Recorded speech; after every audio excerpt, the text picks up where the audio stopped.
know. They know that it was an altercation. They know that it was something that happened between Prime Boy and Mohbad. They knew that.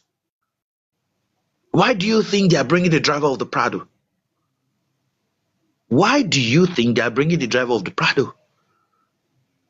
Or you want to? Why do you think they are bringing people that saw what happened that day? And I know that the legal team are so. See, Sanshitu is a very brilliant lawyer. That is something people don't know. He will state the facts how it is. That is, see, one kudos I'll give to Baba Mohbad is the employment of Sanshitu in this matter. And I know that Sanshitu is going to stand for the truth. He's somebody like Mr. Falano also. Mr. Falano about San Falano. They stand for the truth. And if Sanshitu knows that, yes, this is the truth, he will not derail from it. Go and check his records. Go and check his records. So, Sanshitu, you will see him come out to say it. If anybody is guilty. And that is why you are seeing the content of that affidavit like that. He would not compromise. He would always stand for what he knows to be the truth because he has his own name to protect. He has his name, he has his legacy, he has his chambers, the name of his chamber to protect.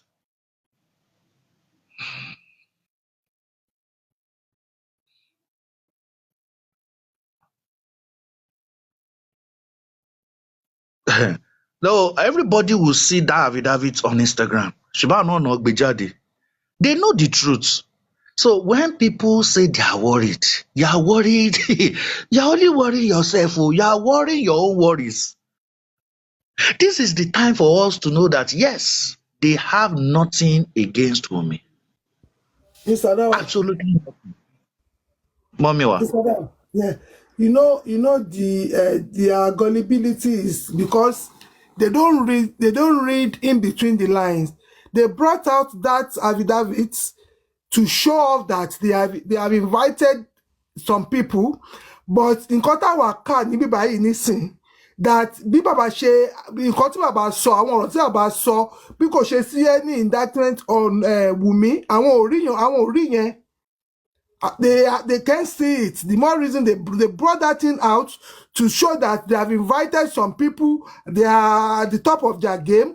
But nǹkan tí ẹlòmíì máa kà ẹni tó bá lọ́pọ̀ lórí tó máa kà ẹ mọ̀ bí Mr. Olúwatósìn ṣe ń kà bó ṣe ń sọ yẹn èmi kan mo ń rò bàbá ló sọ ilé mo tẹ̀rọ bóyá the first interview tí wọ́n interrogate ẹ̀ ní police station I never knew it was even the current one. The current one so gbogbo nǹkan tí àwọn ń sọ gbogbo theory wọn kò sí nínú ẹ̀ àwọn ò rí bẹ́ẹ̀ yẹn but pé àwọn ti invite àwọn kinní yẹn òun ló wà nínú agbárí wọn. That was why they were jubilating. Wọn ò rí pé bàbá gbọ́n ju àwọn lọ gbogbo àwọn aristocrat gbogbo àwọn wèrè tán láwọn kàwé wọn ò rí pé bàbá carpenter ó gbọ́n ju àwọn lọ. No mention of all their theories for 11 months. For 11 months ìgbà tó kọ́ sọ interrogation and they were saying that bàbá ò tí mọ̀ kankan gbà yẹn he was grieving yẹn ló bò lójú kò reason well now after 11 months ṣé kò tún reason well pẹ̀lú àwọn nǹkan tó kọ yìí. Mommy Yemi, Yes, the Nkoti, I'm very sorry, I'm a Nigerian also, but I have to insult Nigerian youths. One thing tí I like láti máa ṣe òun ni ìwé kíkà. One thing that Nigerian youths don't like. Mr. Dawa, especially Josie team, they hate to read. They don't want to read anything. It is to read. They like you coming to give feedback. Till today, some people don't know the contents of the CTC. Did he also Till see today. comments on that video? Ma? What video? What did you say? Did you see Aries' comment on that video? What video? What video is that? The affidavit that lawyer of TikTok posted. What did What she did she say? put there? I didn't. Okay, I'm trying to go to that page now, but I don't know what's going on. I think the video is no longer there anymore. I don't know if it's my network. I saw it earlier, but now I can't view the video anymore. Okay, it deleted it. All right. But what did she comment? What was her comment? The comment here. I have the comment. But really, I think I don't see much to the comment though. She only said that yes, and we all did based on the information at our disposal at the said time. Thanks for sharing. We move. It's a thing that she's someone that is very proud, and she does not want to admit to her when she's defeated. She does not like admitting to it. She's a sorry loser. That's what I see her to be. A very sorry loser. I was trying to say, okay, I was trying to talk about Nigerian youths. Many people, the one of the greatest weapons our leaders use against us is we don't read. We don't read. We are very sharp. That is why most of us are glued to TV. If you tell a Nigerian man to buy newspaper, they will tell you that malo wolori news. And news oriboya kini na summary they will give to you. The details are in printed ink. Affidavit. What did they say? Wọ́n ní wọ́n máa pa àwọn èèyàn wa. Wọ́n bẹ̀rẹ̀ sí ń jó. But the content of the affidavit, the content of the application, do you know it? Do you know the submissions of the legal team there? It has been read out now. What are you jubilating on? Oh, you started jubilating. Wumi is in Kidikan. Now, they have read the content now. What were you jubilating on? Just give us a summary of what you were jubilating on. I have said it times without number that yes, I want them to invite Sam Larry. I want them to invite Naira Marley, driver of the Prado. What is it? You invite NDLA too in this matter. NDLA too must be invited in this matter. Because Mohbad said he was given a substance to drink. Could it also have an effect in whatever we are seeing in the toxicology reports? Submit affidavit it. You also have to submit that. The NDLEA too has to come. Even the police station that Baba went to, petition them that they have to come and submit the statement Baba said he was dictating. These are things that see, but I want to make say corona inquest. If they are doing it monthly, once every month, seriously speaking, for the next 2 years, I don't think they would have finished. Because even the calling of the 6 people, I don't think they can finish interrogating 6 people in a day. Because at least Sam Larry left interrogate in a day. Abishe Naira Marley in a day. Interrogation. Because you're going to talk about the contracts Mohbad signed. You're going to talk about each day that he was bullied. The videos online, they have to explain all their activities in each of those videos that would be shown to them. The likes of Sam Larry will provide Obele, the other guy. They will provide them. Because these are the names mentioned in the petition that was written. And I'm also hoping that Baba's legal team will do the mistake of inviting Obelegushi in this matter. I am hoping for that too.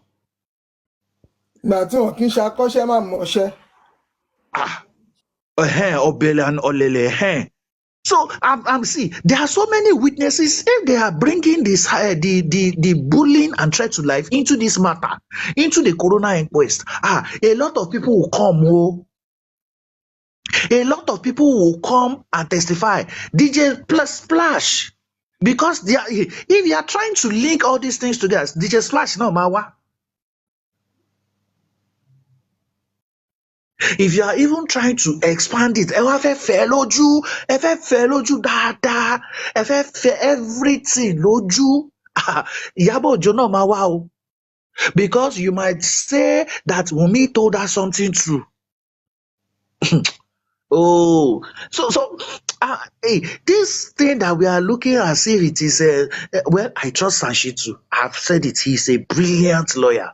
He stands, and I know he can never, he can never be compromised because you people from Baba's team, I don't know, me mentor advising you,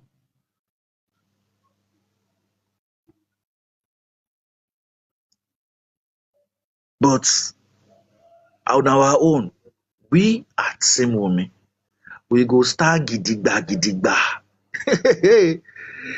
No to the bullying of a widow until you can find evidence against her.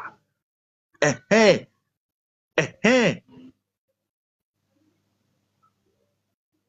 Liam, you must never curse him again. Neither should you threaten his life. Pé ẹ lọ jí gbé tó bá gbé wá sí corona inquest. That Bukky Jesse that said that statement that day. Tó bá ti ń bọ̀ ẹ jí gbé kẹ gérun orí ẹ̀. Continue. The law will catch up on you. Díẹ̀ ló ṣì rí yẹn o. I know you're not going to come out to say what was done to you or what circumstance you are, the mess you are really in right now. You're not going to say it to the public. But when people now notice it takes you about 2 weeks to come out, or 1 or 2 months, then it will now dawn on them that yes, nǹkan ti ṣe é.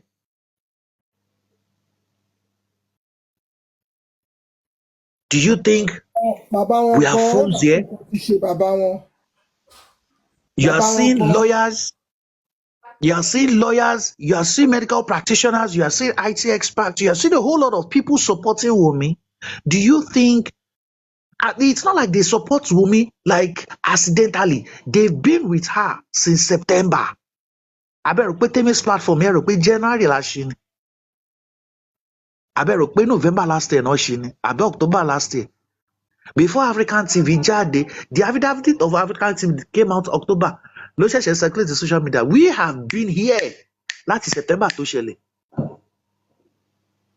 Temi's platform is almost a year, as in not Temi's platform. Temi's platform was existing before, but that we started this Justice for Mohbad movement since September last year. September last year. Ó yẹ ká mi mọ̀ bóyá sister Temi máa lọ worí TikTok wọn ni. Kọ́ mọ̀ gbà tí àwọn ṣe first show ká ṣe anniversary wa ń bíbà. We are not just gullible minded. We don't just accept things hook, line, sinker. No. We might have fallen apart in so many things. Yes. But go and look at Timumi. I'm sorry, but I'm still going to mention it. Maybe it was MFM or Statemi. Maybe they had differences and things like that. But the thing there is that, are they not still in the movement? They are. One goal, one objective. Wunmi is innocent until proven guilty. They might have differences in personal things, but they have one objective. There was some titles messy, but everybody, we have respected ourselves like, yes, we won't insult ourselves, we might go separate ways, but we are staying together in this objective.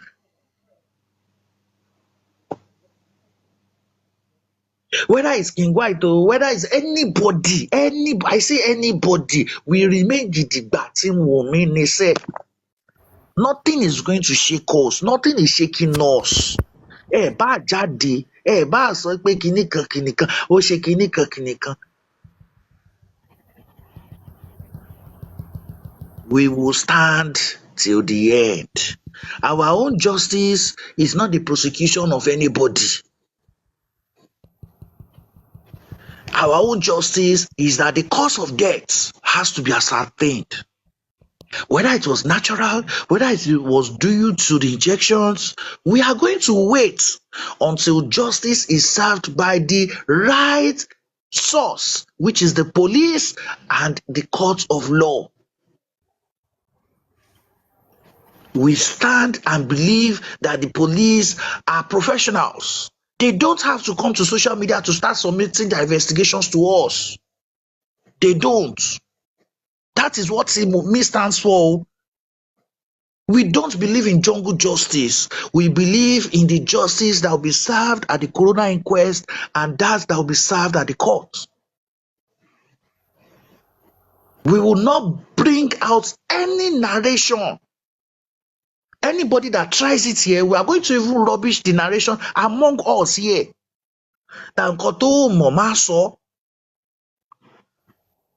Because Toba saw, you have to defend what you said.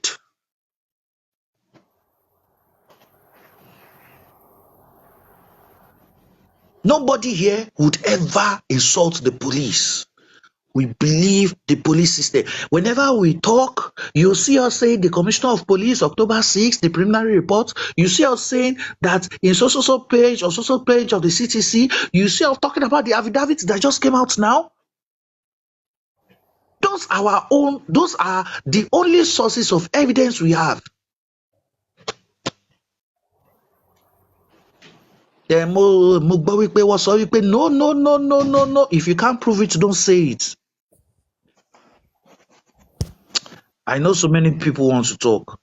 440 something. Ekario. Lale 10:14 Sunday night. Ekari. We are approaching this the end of all this theater that's going on. You know, all this comedy of absurdity that has been going on the cyberspace. Because, I mean, after this, by the time all of these witnesses, suspects that were listed comes, or witness, both witness and suspect, by the time they come, and if they come, they say the parts they need to say are no. What's next again? What next? So finally, I mean, then Mr. Tosin used to say that justice nwa otide, like, I mean, this is it. So what else? What else at this point? Nothing else. Nothing else, nothing more to add than for us to just keep our fingers crossed and watch. Thank you. Thank you.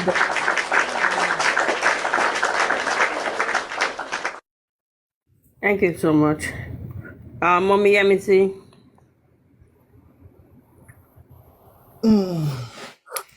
In fact, I felt so much relief with this affidavit that Josie team really released to us. In fact, they really did us it so good, so good.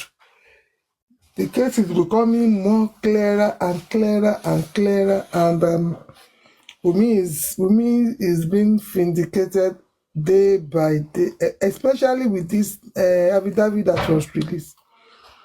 It shows that Joseph has taken these people for a fool for so very, very long time. And I used to say it that every time that Joseph got back to his house, in that his long seat, he will sit there, stretch out his leg and said, thank God I did not spend my money on any of my children to send them to school. So this is how gullible people that goes to school are. This is how gullible they are. Motin sort. Oh no, I'm also a whole carpenter. He will be patting himself. Josie, you are smart. For you to be turning the head of all these people against themselves. Now he has brought it to their face. the conspiracy, all the theories that they concur, that they thought that Joseph was, because when they were building it, they were concurring these theories. They believed that Joseph was with them. This thing that he wrote, maybe he wrote it last week. After 11 months of them building up different narrative, saying they are Papa no someone, they are pitying her. He has worked on his son. He has done so much. He was the only one that trained him. He's the good father. He's the best father of the century. That they thought they have bought him. If eventually we have some people behind the camera that is sponsoring them, so they will be telling them, they will be giving feedback to their sponsor that don't worry, we have got that man. We have gave him all the narrative. Even Guresi that normally goes with him, of course, they will be telling him things, this is what it is, this is what it is. You can see whenever they go out for any interview, is this Eshodano, this Guresi that will be fronting, saying things. That means they were cooking something. They were even imposing things on him. Baba, bó ṣe máa rí rèé, kọ́tẹ́ máa sọ rèé, kọ́tẹ́ máa sọ rèé o. Àṣé àbáyé gbọ́n ju gbogbo wọn lọ. Jòsí ò fẹ́ ṣẹ́ wọn. A máa rò pé so èmi lẹ fẹ́ tì sẹ́wọ̀n àbí. Jòsí mọ nǹkan tó wá. He knows to be telling them, well, it's money I came for and I've seen the money. Owó tí mo wá rí ìmì èlé lọ ló lẹ́wọ̀n o. He knows.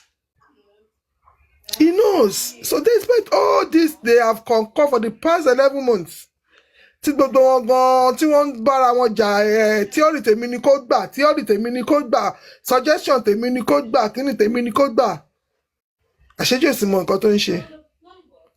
Because fine, it's a legal team. We advise him and tell him, Baba, sọ bó ṣe jẹ́ fún wa. Tell us so we write it. If Josie had insisted that he saw blood, the legal team does not have anything than to write it down. If he had insisted that Wunmi used to sleep around, they would have written it down. If he had insisted that the DNA is a motive, that he knows the person that killed his son, when they do the DNA, that he will tell them. The legal team would have written it down.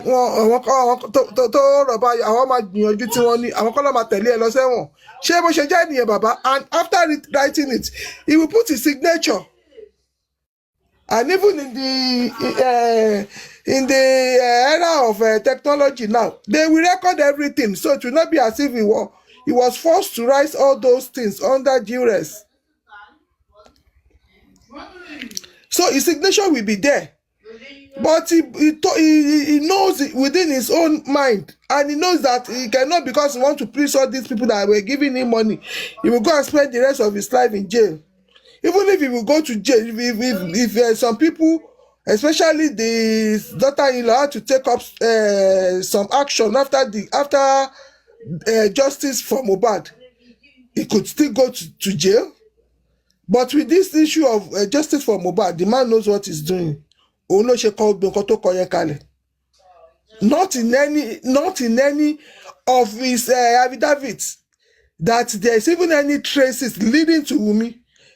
If I hear clearly, I think he said that his wife, as in Wunmi, told him about the nurse giving injection to Mohbad. In this affidavit, he didn't mention anything about Wunmi.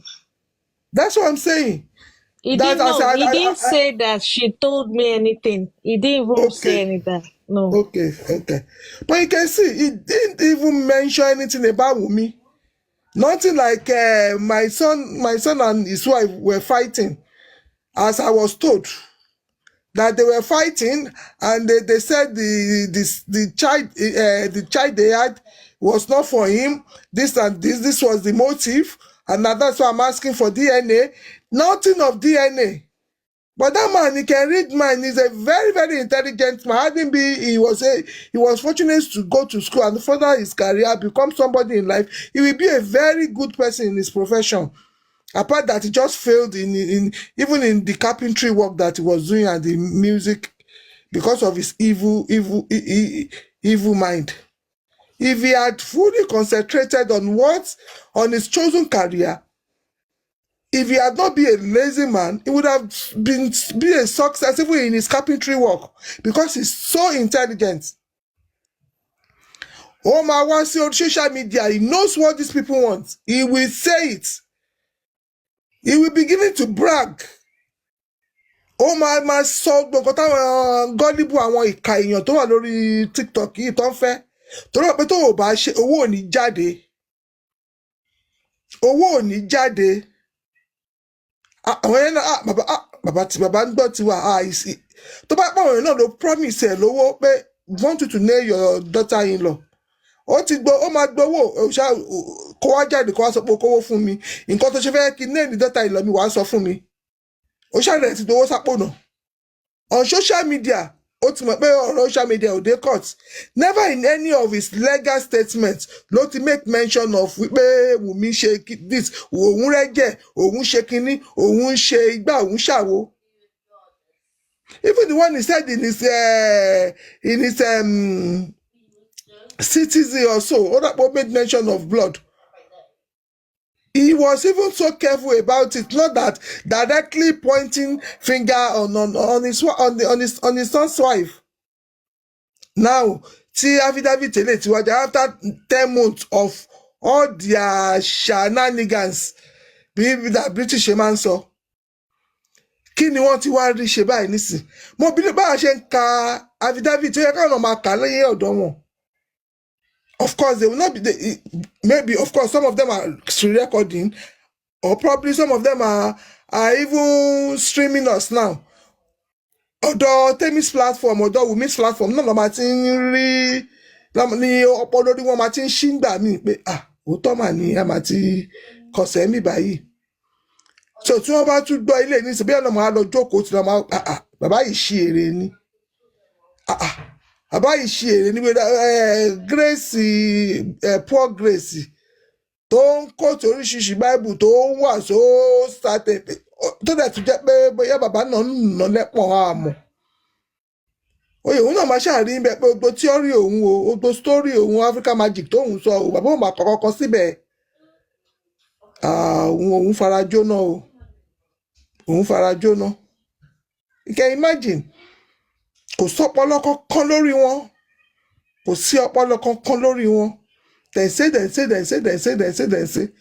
Kàrímọ́ tí wàá jáde òun náà. Kó lọ bí wọ́n ti invite ẹ̀ báyìí nísìnyí bí ìyá ẹ̀ rè kó lóun ò lọ. Ṣé wọ́n ti invite ẹ̀ nísìn? Ọmọ àlè. Ká gbọ́ nǹkan tó máa sọ. Gbogbo nǹkan tó bá sọ tó bá rò pé mo pé àjẹ́ lòun I can say anything. Say it, then you will provide proof for what you think you want to say. Whatever, maybe you are so evil, you don't care anything that happens. They got what? Ìjọba amúnimóògùn èèyàn ni tó bá lọ lájẹ ìjọba máa mú ẹ. Tó bá lájẹ kó di ẹyẹ kó fò kúrò nínú ibi tó bá tiẹ̀ mọ́. Ìjọba amúnimóògùn ni.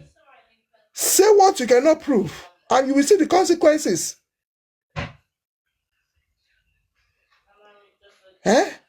For good 11 months.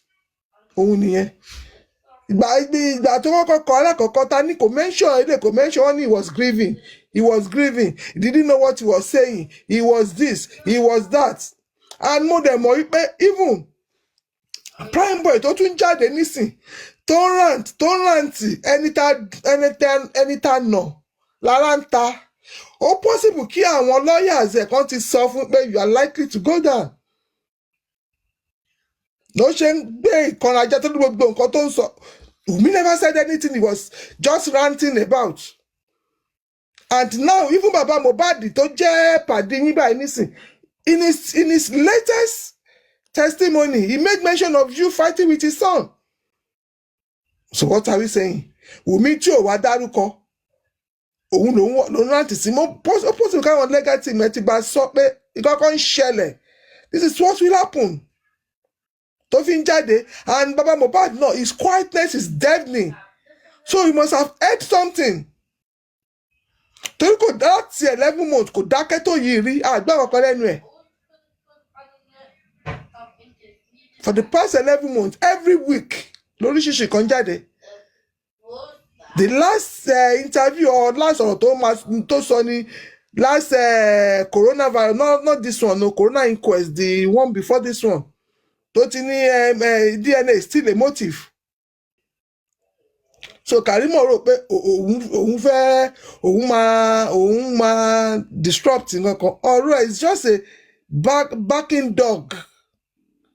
She was just ranting for nothing. No, none of his word hold ground. None of his word affect the justice for Mohbad. Ó kàn ranting. Ó kàn mọ́mọ́ fẹ́ ó kàn fẹ́ lo opportunity láti gather àwọn èèyàn jọ tó máa gbọ́ story ìyá òun.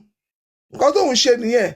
Tóun ti mọ̀ pé most people tó wà lọ́dọ̀ bàbá torí pé wọ́n ní bàbá ìyá Mohbad gbọ́ ọmọ ẹ̀ kalẹ̀ ni wọ́n ṣe wà ń bẹ̀. Lòun náà ṣe fẹ́ lo opportunity pé ìyá òun náà gbé òun kalẹ̀. So yeah, she has nothing on her sister because her sister never had anything. She never had any secret to hide. She never had any secret to hide.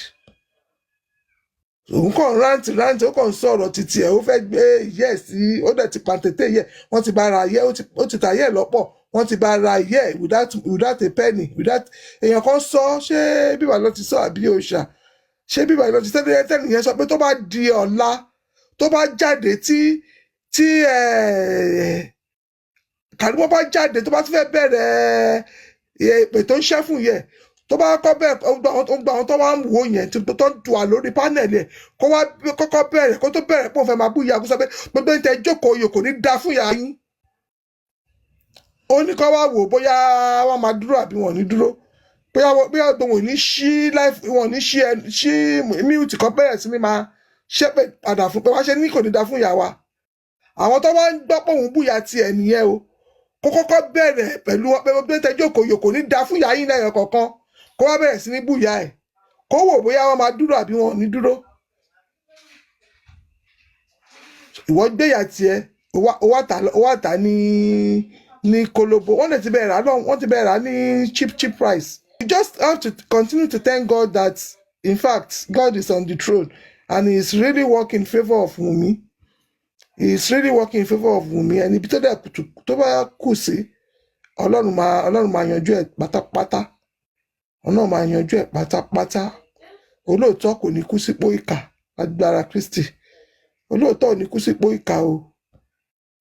In fact, this case already show wípé there is a lot of atrocities, there's a lot of wickedness in the heavens, in the air, níbi gbogbo nínú ayé yìí. Ọlọ́run àwọn àtàdé dúró ti ọmọ yìí. Tá a dúró ti òtítọ́. Kì í ṣe ònìkan la dúró ti òtítọ́. The Bible says when we know the truth will set us free. Aláàárẹ̀ ìgbàtẹ́gùn ẹ̀dá gbogbo wọn ti wá ìmọ̀lẹ̀ ti dókùnkùn parada ìmọ̀lẹ̀ tẹ́ẹ̀rí láti 9 months òpònú akọ́fún bẹ́ẹ̀mù thank you jàre ìrọ̀rùn yẹn sí wọ́n fọ̀rọ̀ ẹ fún mi ní gift olóòdù àwọn òpònú olóòdù ọ̀pọ̀ tààtì yóò ní kó ní yín ò pè for you to come here wọ́lẹ̀ oṣù nínú ọ̀ṣọ́ ìyá thank you ẹ ṣé gan ni ìmọ̀lẹ̀ ti dé òkùnkùn padà ní òṣì tẹ́ ń ṣe tẹ́jọ́ bára yín jà tẹ́ ń ṣòṣì yẹn ebe bàbá ń bá ìdìpá wo ni mo ní mi ò fẹ́ lọ lọ́bẹ̀ tẹ́tẹ̀lẹ́ ti gbọ́ padà gbọ́rọ̀ ẹ̀ gbogbo yín ẹ fi bàbá ń bá ìdìpá wo ni gbogbo yín ẹ ṣe pé tó bá yẹ kí gbogbo orí burúkú ṣó tẹ́ ń ṣe yẹn ni pé bíyàwó kankan lẹ tún rí aláìsí sápò yín òun lẹ ṣe fẹ́ kí kéèsì yẹn gangan ìbẹ̀ kéèsì yẹn lóṣù tó tí kéèsì bá ìdìbà tán báyìí bí máa pa ṣé kéèsì yẹn lára ẹ̀ṣẹ̀ sí nìyẹn ọlọ́ èsì awọ́rò lẹ̀ṣẹ̀ tí kéèsì yẹn bá fi ṣe tán wàhálà ẹ̀ jẹun mọ́nù gbogbo yín.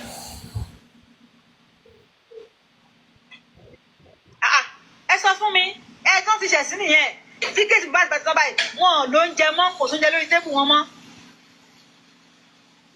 torí pé ibẹ̀ làwọn kan ti ń bu gàrí sí kọ́ọ̀pù ibẹ̀ làwọn kan ti rántí oúnjẹ òòjọ́ wọn orí ẹ ti dàrú èmi wá jà àwọn wèrè bíi tí tó ń káṣà tó fi yín pawó ó lọ bèrè mi lọ forúkọ tàwọn sí dúkù kó lọ wọ tán pé láti gẹ̀ǹdù orí ẹ ti bù ú àwọn wo ló bí ọkọ mọ̀ dà fáwọn tó ní ọkọ mọ̀ jèrè ẹ orí ẹ ti dàrú. Go and ask about me. Kò fi sí kúkú kọkọ fàájì kẹsí kúkú lọ wọn tán pẹ̀lú àjìgẹndù lórí yín ti dàrú. Ẹ rò pé mi ẹja wọn tán wá fún yín ní gan wọn fún yín mọ́ní gan wọn fún yín ní wọ́n bá ti fún yín gidi ẹ̀jẹ̀ lójúmọ́ oríṣiríṣi ebi ni ó pa yín kú ẹ̀yà jáwọ́ bí kéèsì Mohbad bẹ̀rẹ̀ wàhálà ebi ni ó yọ̀ fún yín dànù.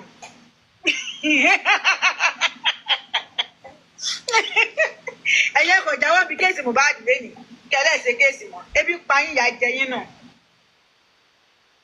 Wèrè ó ní abeg leave our justice láì kúta ló bá jọ ṣé mo bá justice wà kí ṣé mi bá yín ṣe justice ni ṣé ìṣepọ̀ ìpele ìtẹ́lẹ̀ ti borí gbálẹ̀ báyìí tí ò dáwọn tẹjọ́ ṣe justice mọ̀ ni. tẹ̀lé pé fíìmù wà àwọn wèrè tí ò dáwọn tẹjọ́ ṣe justice mọ̀ ṣé mi bá yín ṣe justice mo bá yín ṣe justice lánàá àwọn bá yín ṣe ń jẹta ìbẹ́ yìí lẹ̀ níṣẹ́.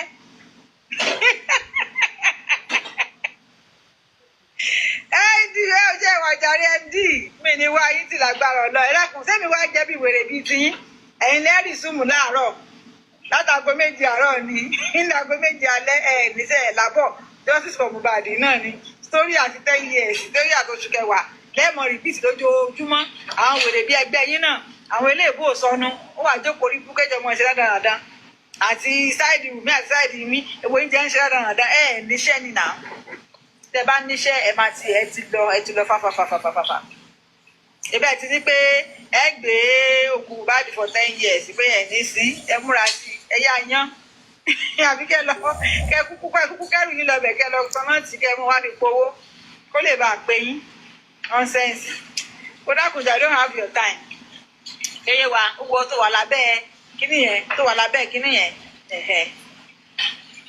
Ọlọ́run mọ̀ ẹ́ so bá dẹ̀ ṣe pé ìwà bẹ́ẹ̀ pè mí máa mú ẹ torí mi ò pè ẹ́ bí ìmọ́lẹ̀ dé òkòkò fara amọ̀dé èèyàn ẹ̀rọ náà wọ́n jẹ́ sàlejò bàbá yìí ni owó ni mọ́lẹ̀ wèrè wá ṣé wọ́n ni mọ́lẹ̀ Mohbad mi ò gbóyún ṣe pé ìyẹn mọ̀ pé Mohbad ti fokùn sí gbogbo yín lọ́rùn bá lè jẹ́ kẹ́ ẹ nísìnyí Ọlọ́run Mohbad ti fokùn sí yín lọ́rùn ó ti kò jẹ́ kẹ́ ẹ níṣẹ́ nísìnyí gbogbo ẹni tẹ́ ń fòkùn Mohbad pàwọ́ ẹ̀ẹ́dẹ̀ ní ìsinmi bẹ́ẹ̀ ni àfi tẹ́ bá wá justice yẹn fún láì wá justice yẹn fún tẹ́ ẹ gbogbo tẹ́ ẹ náwó wàhálà ẹ má dààmú lọ́jọ́ alẹ́ ayé yẹn ni bẹ́ẹ̀ gbogbo yín tẹ́lẹ̀ ṣe justice yẹn àtọ̀tún àtòsí yín yẹn tẹ́ ẹ fọ̀rọ̀ ọmọkùnrin yẹn tẹ́ ẹ fọ̀rọ̀ ẹ̀ pawó tẹ́ ẹ sí tẹ́ ẹ jẹ́ kó ní ìsinmi yẹn gbogbo yín báyìí àfi tẹ́ bá kó gbowó tẹ́ gbàlẹ́ lẹ́ máa tó ní ìsinmi yes o gbogbo yín àfi tẹ́ bá wá justice yẹn tẹ́ ẹ bá wá tẹ́ẹ̀dẹ̀ gbowó yẹn ẹ̀ ní ìsinmi kò sí ìsinmi lọ́rọ̀ yìí àtọ̀tún àtòsí ní bẹ́ẹ̀ ni mo sọ fún yín ó ní back to sender ṣé wọ́n ń gbowó bẹ́ẹ̀ ni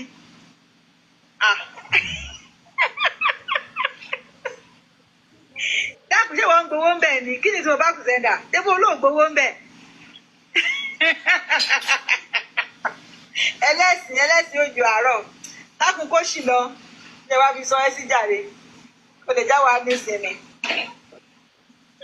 ẹja blọọgù wèrè kí ló pè yín lẹ́rìn ọlọ́mọdé adéní ti oṣù lẹ́rìn yó lẹ́rìn pé wèrè gbára orí kíní wa kọjá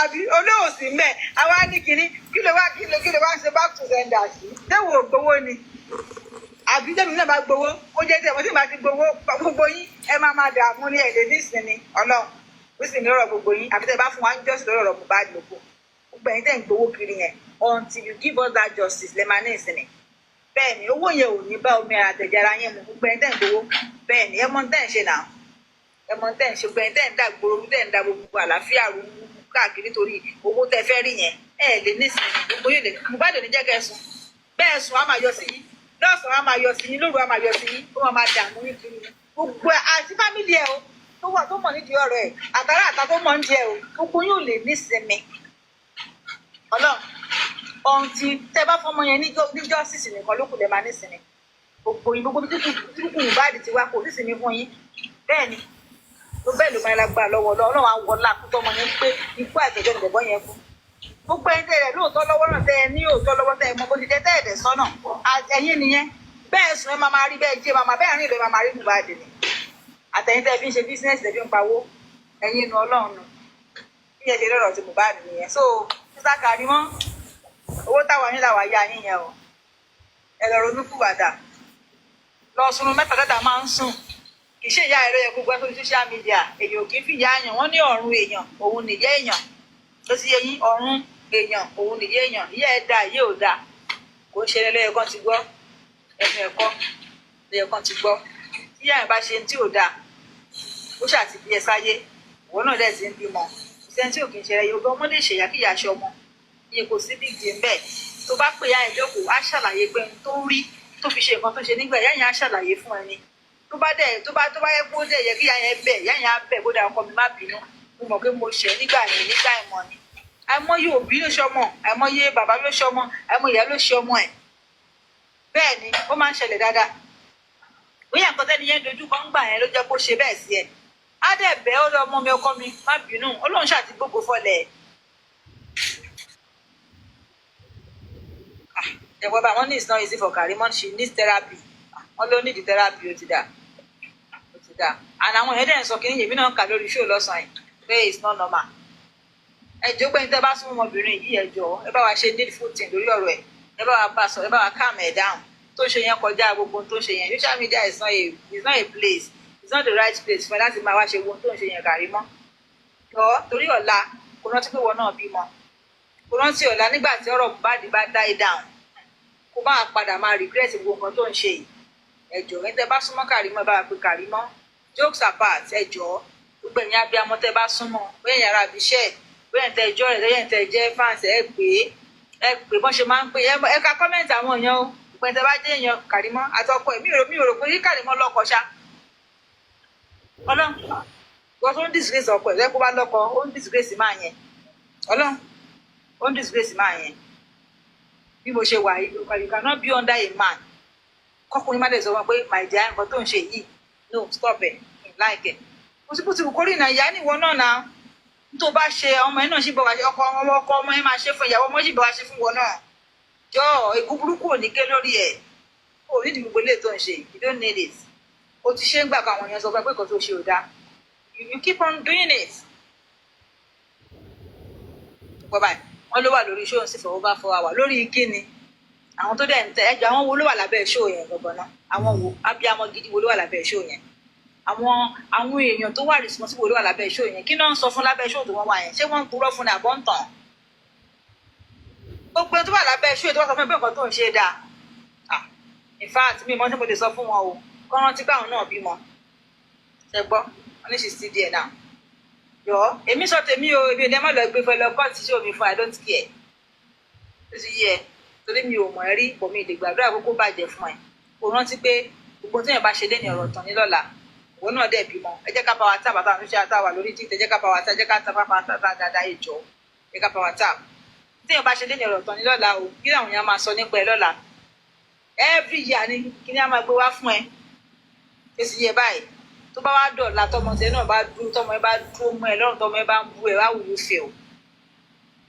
how will you feel kí ló sọ fún kí ló fẹ́ fi fún wa pé wọ́n gan perfect ṣé wọ́n náà perfect ni o perfect now Karimo o perfect now Ọba Solomon you are welcome sir o perfect Karimo for you to be coming out for your mom that is a mi mọ tí mo lè fi wé láyé a great mistake tó ṣe láyé nìyẹn torí pé wọ́n ní àwọn mùsùlùmí máa sọ pé wọ́n ní lẹ́yìn ọlọ́run òbí èèyàn ẹ̀rásà ẹ̀wàsà òbí èèyàn ló tún kàn if you can be on social media and be doing that to your mother your biological mother tó bí ẹ tó pọ̀ ẹ lábẹ́ báyìí tó bí ẹ níṣẹ́ ìrora tó ṣe bí ẹ ló fẹ́ rò ní àbí tèwò tó lè forgive mama ẹ all because of social media issue torí kò fẹ́ trend torí kò wọ́n náà fẹ́ sọ̀rọ̀ àbí tó ní kíni ṣé ìyá yẹn ṣẹ̀ṣẹ̀ ṣé ó ti ṣe é tipẹ́tipẹ́ náà ìwọ tó lè forgive ìyá yẹn tó lè gbé wá sí Amẹ́ríkà tó lè gbé wá sí lóyìnbó kí ni ò bá àtún wá ṣe fún ẹ l'Amẹ́ríkà tí ò yẹ kó o fún yá kó o fi wò pé wẹ̀ ọ́ kó o sí ẹ̀wẹ́ tó lè fẹjọ́ wọn sùn. But coming out for your mom disgracing your mom abusing your mom òun pé yẹ ṣé pé òun sọ àwọn ọ̀rọ̀ tí ò ṣe máa gbọ́ sábì àmọ́ òun sọ sí yẹ lórí social media ó dẹ̀ ń ṣe show àwọn ọmọ ẹ̀dẹ̀ wà ń bẹ̀. àyẹ náà dáa àwọn ọmọ ẹ̀dẹ̀ wà ń bẹ̀ ṣé tó bá wá di ọ̀la àwọn ọmọ ẹ̀ rí gbogbo social media issue tó ń lọ ó dẹ̀ ń ṣe show lójú àwọn ọmọ ẹ̀ nínú gbogbo ilé yín mo ṣàmà rí èmi náà rí show bóyá lẹ́ni mo ṣe rí show ẹ̀kan tó ṣe náà doing that lójú àwọn ọmọ ẹ̀ jọ àwọn ọmọ tá a bí àwọn ọmọ tó dẹ̀ ọpọlọ àwọn ọmọ yẹn ọpọlọ wọn yẹn bíi kọ̀ǹpútà ni tó bá dọ̀la tí nǹkan bá dà wà tọmọ náà kò tọmọ náà bá wá dúró tó máa sọ kí ló máa sọ ná wọn máa sọ fún ẹ pé but I saw you doing that to your mom too. Ìyálóde I can say you ẹ jẹ́ ká rántí ọ̀la tá a bá ń ṣe nǹkan tá a bá ń ṣe ẹ jẹ́ ká rántí pé ọ̀la wà ń bẹ̀ kò sí nǹkan tó lọ tí ò ní bọ̀ wọ́n dẹ̀ níyàn 20 ọdún ó máa ń dèèyàn lọ́wọ́ ni mo dúpẹ́ Adébáyọ̀ I can say you ẹ jọ kò sí nǹkan tó lọ tí ò ní padà bọ̀ wá o ṣòye wa ẹ jẹ́ ká rò dáadáa gbogbo ẹni tẹ́ ẹ̀ ń kí lápá tẹ́ ẹ̀ ń sọ fún lórí iṣẹ́ ẹ̀ pé kó gbó ọ̀sán ẹ̀yin nìyẹn Ọlọ́run nìyẹn tó lẹ́yìn náà bímọ ẹ̀yin náà dẹ̀ lóbi ẹ̀ bá létí yín jẹ́ ẹ̀bẹ́ bí yín jẹ́ kó ní Ìyálóde ṣe wà dáadáa báwo ni dé yìí bá létí yín jẹ́ ẹ̀bọ̀n náà tí yín jẹ́ you cannot talk to her tí mo ṣe wà tí mo bá ṣe nǹkan tí ò dáa call me and tell me pé Àjíkẹ́ no ẹ má ṣe bẹ́yẹn náà wọ́n léèyàn láṣọ èèyàn Ọlọ́run bá ti gba èèyàn láṣọ èèyàn yẹn ti rí òhò nìyẹn Ọlọ́run máa ń rìn wá ní òhò kí la wà tá a lè bára wa sòtítọ́ ọ̀rọ̀ tẹ bá pera ẹ lọ́rẹ̀ Kàrímọ́ tẹ pera ẹ lọ́kọ Kàrímọ́ tẹ bá pera ẹ lẹ́bi Kàmírán call Kàrímọ́ down and talk to her bí èèyàn ṣe máa ń ṣègbésí ayé kọ́ nìyẹn bí èèyàn ṣe máa ń ṣègbésí ayé kọ́ nìyẹn ẹ jọ̀ọ́ lọ́ba dẹ̀ lọ́lọ́gbọ̀n ọdún òótọ́ máa bá ẹ má jẹ́ ká torí pé nǹkan tá a fẹ́ jẹ́ orúkọ tá a fẹ́ jẹ́ nǹkan tá a fẹ́ jẹ́ lọ́la káwa torí ẹ̀ ká máa ṣe tájú tọ́lọ̀ fi lè bínú síyàn náà kí ló dé kí lẹ̀ ń gbé tẹ̀ ń gbin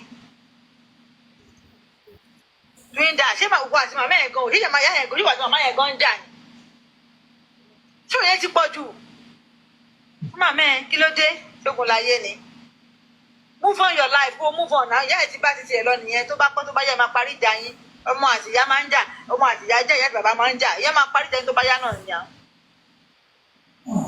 we have to move on now and be a good example to others so example wo ló tiẹ̀ wá ń lè fáwọn tó ń followers ẹ̀ ṣáwọn followers ẹ̀ lè ká pé ni àbáwọn tó tiẹ̀ jẹ́ àwọn tó ń bọ̀ lẹ́yìn ẹ̀ kò sọ good example tó jẹ́ fún wọn pẹ̀lú kóbókóbó tó ń bá káàkiri social media yìí torí kíni nítorí pé káwọn èèyàn lè wò ẹ́ àbí torí kíni náà orúkọ ńkọ́ òrántí pórúkọ tó orúkọ téèyàn máa jẹ́ lọ́la orúkọ wo ni káyé pè ẹ́ lọ́la náà all because of what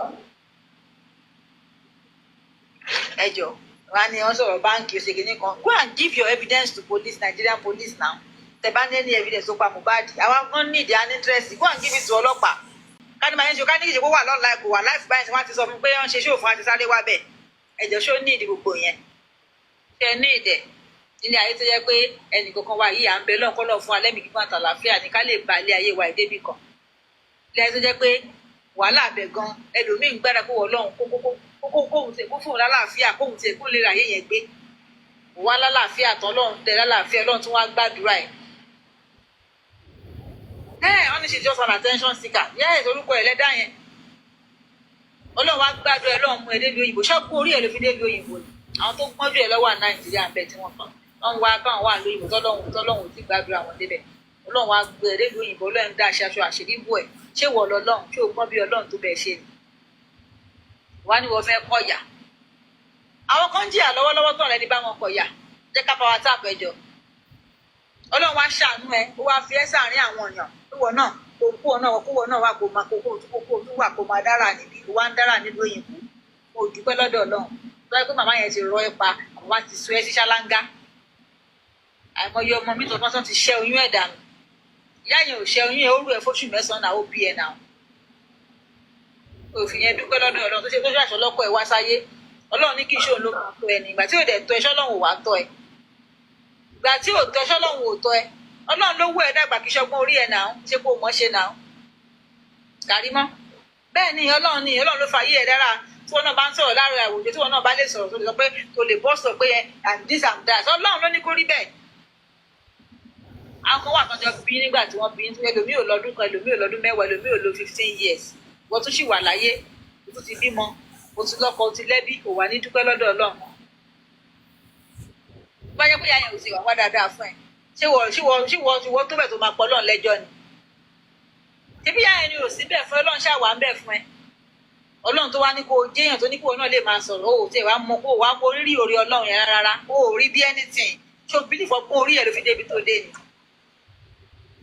ṣé o bílífọ̀ pé orí ẹ̀ ló fi jẹ́ nǹkan tó jẹ́ lẹ́nìí ni ọlọ́run ló ní kó rí bẹ́ẹ̀ ọlọ́run ló ní kó jẹ́ nǹkan kan náà àìmọye èèyàn tó wà tẹ́pẹ́ àwọn náà fẹ́ jàfẹ́tọ̀ wọn lẹ́nu wọn ò sí bóṣe láti jàfẹ́tọ̀ wọn Ọlọ́run fún ọ lórí ọ̀fẹ́ yẹn tọ́lọ́ máa fẹ́ ní grace yẹn tí wọn náà lè wà láàrin àwọn èèyàn tó lè sọ pé am this am that wọ́n àánú lórí gbà náà kó má wàá ṣe àánú yẹn lò kó má ṣe orí ọ̀fẹ́ yẹn lò that is why I'm saying all this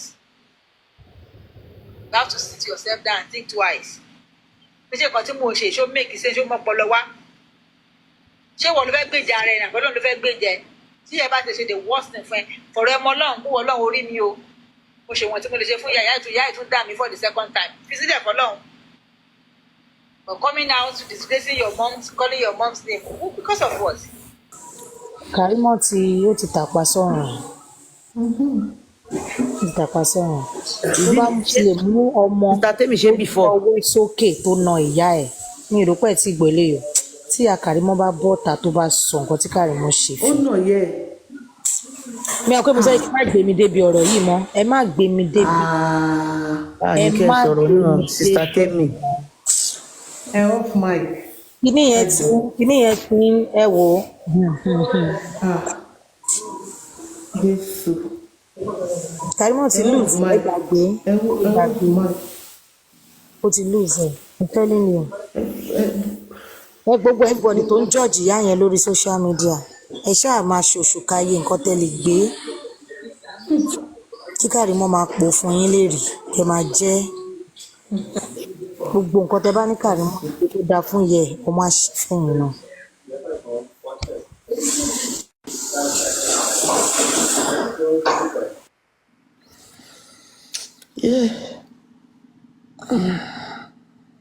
kí ni ẹ kàn fọ ní ìsinmi ni ẹkún tó ń sun yẹn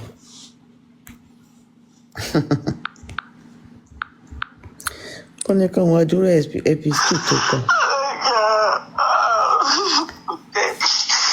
kọjá èmi o mo kọjá èmi mi náà bá mi sọ̀rọ̀ yìí mo bẹ̀ mo má ṣe disclaimer ó bá tẹnìkan jẹ́ nǹkan ó ní kó má ṣe disclaimer. disclaimer ẹ̀ bàbá ọ̀sùn akílẹ̀ mi lówí. èèyà. àwọn tẹ̀lé platform sọ fún mi bó ṣe disclaimer. mi jẹ́ jù mí alájà àdúgbò nǹkan tí mo ṣe píkì ọkọ mi wà tà ń bẹ̀ yẹn mo sọ fọ́kọ mi lòun ò kí ẹ̀ we are in this together. If my husband can say we are in this together, àbúrò mi owó àṣìṣe ẹ̀kọ́ ṣe yẹn mọ́ mi lára. Kóhun ni mo tẹ̀ ń gbèjà tó bá tẹ̀ wá ṣe disclaimer ẹ̀wá dúró ẹ̀ bí stúdì mọ́. ìbéèrè iṣẹ́ gbọ́ tóun náà tún ní Temi's platform ní kí Wùmí lọ ṣe disclaimer àmọ́ pa disclaimer yẹn o àmọ́ pa disclaimer yẹn o tó yẹ pé tán bá ti dárúkọ Temi's platform. ṣé ẹpísù tó pọ̀ yẹn ni ó ń dùn ní àbẹ̀wò ṣé ẹpísù tó pọ̀ yẹn ṣó dárúkọ ẹ̀ sílẹ̀. ọgbọ́n tó tí Wùmí jẹjú mi. má ṣe disclaimer mímọ ẹ̀ wá pàṣẹ àkìlẹ̀ mi lórí. má ṣe disclaimer ẹ̀ wá pàṣẹ àkìlẹ̀ mi lórí. àwọn tẹ̀lé platform sọ fún mi bó ṣe disclaimer. mi jẹ́ jù mí alájà àdúgbò nǹkan tí mo ṣe píkì ọkọ mi wà tà ń bẹ̀ yẹn mo sọ fọ́kọ mi lòun ò kí ẹ̀ we are in this together. iṣẹ́ wo ni iṣẹ́ ọkọ ẹ̀ tó wà níta iṣẹ́ wo ni. ó ní picture. àṣìṣe ẹ̀kọ́ ṣe wọ́n mọ́ mi lára. kóhun ni mo tẹ̀ ń gbèjà tó bá tẹ̀ wá ṣe disclaimer ẹ̀wá dúró ẹ̀ bí stúdì wù mí kọjọ́. ringtone ló yẹ káwọn àfi ṣe ó dùn bàjẹ́.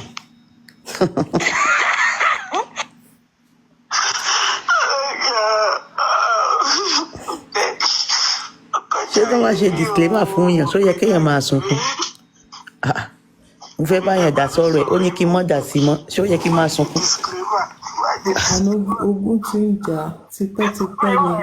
nǹkan tó ń dùn kọ́ nìyẹn nǹkan tó ń dùn is pé kò ráyè front nǹkan tí yẹn ti kọ disclaimer yẹn ti mí pé ẹ má dá sí mọ́ rárá sọ kò ní lè gba front mọ́. Orí jẹ́jú mi. Ló ló fo. Orí jẹ́jú mi alájà. Àdúgbò nǹkan tí mo ṣe. Píkì ọkọ mi wà ń tà ń bẹ̀ yẹn. Mo sọ fọ́kọ mi ló wò kí ẹ̀. ọkọ wo ọkọ gbẹ̀wò dání wo. We are in this together. Àbúrò rí owó àṣìṣe ẹ̀kọ́ ṣe yẹn mọ́ mi lára. Kóhun ni mo tẹ̀ ń gbèjà tó bá tẹ̀ wá ṣe disclaimer ẹ̀wá dúró ẹ̀ pistol tí mo gbé ó tẹ̀ ráńdọ̀ kó gbogbo òṣì tó ń ṣe yìí ká tiẹ̀ mọ nǹkan tó ń lọ gbogbo òṣì lọ.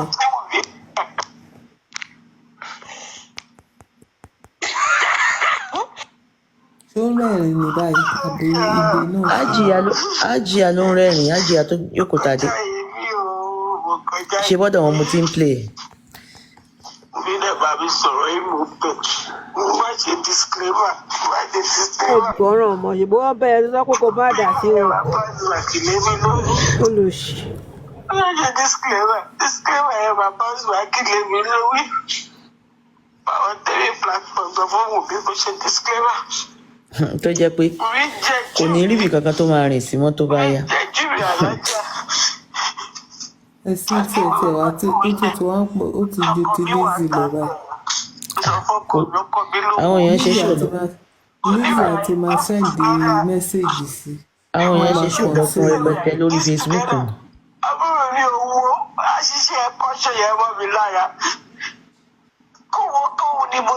ọmọ àtìyá máa ń jà nínú ilé nìyẹn kò yẹ kó dèta tó bá dẹ̀ jà tó bá yá wa lọ ṣàlàyé fún wọn wàá bẹ̀ wọ́n tọrọ tó wá sọ tí o bá ní mìsọ̀rọ̀ sáńdì tí ò bá yé wọn torí ń gbà mí àwọn ọmọ ẹ mọ sí yẹn náà ẹ má bá wọn sọ̀rọ̀ ń gbà mí tí wọn ní.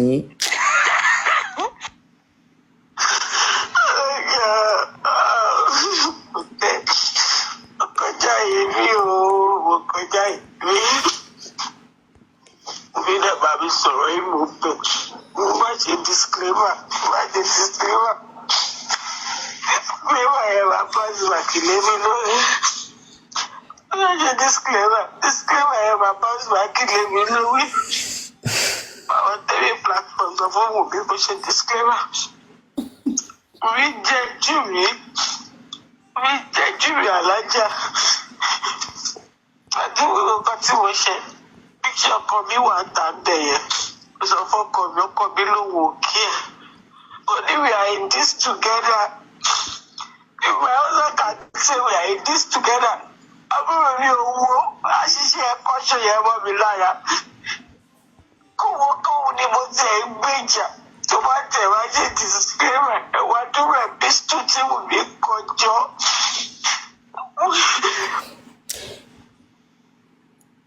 ṣẹ́ẹ̀dẹ̀ rí kíkiní kó tó di pé Wùmí ṣe disclaimer yìí lady kan mi mọ̀ bóyá ẹ mọ̀ lórí Facebook kò gbèrègbè ó ṣe ṣó ó ní òun ò rò wípé Wùmí àti ẹ̀gbọ́n ẹ̀jọ̀ máa ń sọ̀rọ̀ nínú ilé níjọ́ ẹ̀ mo wọ́n jọ ẹnu orí ṣó yẹn pé kí ló dé tí kò gbèrègbè fi sọ báyìí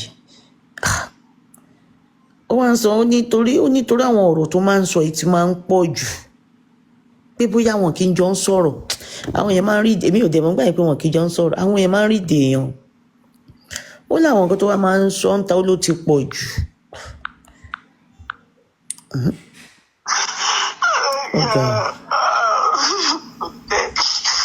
kọjá èmi ò kọjá èmi mi náà bá mi sọ̀rọ̀ yìí mo bẹ̀ mo má ṣe disclaimer má ṣe disclaimer. mi mọ̀ tí nǹkan mi wà tá a bá fẹ́ play o. ibi iṣẹ́ rẹ̀ mìíràn. wọ́n mi Abíọ́dún gan ní nǹkan kan tó fẹ́ play fún wa bóyá wọ́n ti sùn. orí jẹ́jú mi alájà. àdúgbò nǹkan tí mo ṣe píkì ọkọ mi wà ń tà ń bẹ̀ yẹn. ṣe lè gbé ṣòwò kò gbèrègbè yẹn ká gbọ́. ó ti pẹ́ ìgbà tó máa sọ ẹ máa ti pẹ́ kò máa ń ṣèṣin ẹ máa ti pẹ́. wọ́n ṣe wà lórí péjì.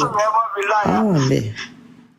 kóhun ni mo tẹ̀ ń gbèjà tó bá tẹ̀ wá ṣe disclaimer ẹ̀wá dúró ẹ̀ pistol tí mo gbé kọjọ́.